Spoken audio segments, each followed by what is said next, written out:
Steve Sewing Center in King of Prussia, Pennsylvania, and today we're here to discuss how to buy a vacuum cleaner. In buying a vacuum, another thing that you may want to consider is how much do you want to spend.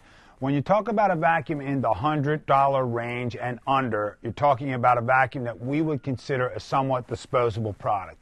That's a vacuum cleaner that may last you a year, maybe two, but in that time, it may not clean all that well. So that's a vacuum that we would say would be for somebody who does not have a situation with pets and kids, or somebody who just wants to spend less on a vacuum. It's not something that we would totally recommend for somebody who has a bigger home with expensive carpets and pets and kids and things of that sort. You would want to protect that investment by spending a bit more on a vacuum.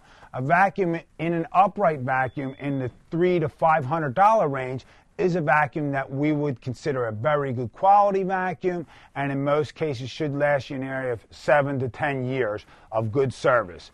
So if you do the math, if you get a year out of a $100 vacuum and you get 7 to 10 years out of a $400 vacuum, you're much better off spending a little more out front, getting better vacuuming, better protection for your carpet and hard surface cleaning, better protection for your breathing environment, and less landfills that you'll be filling up with all those vacuums you will be disposing of.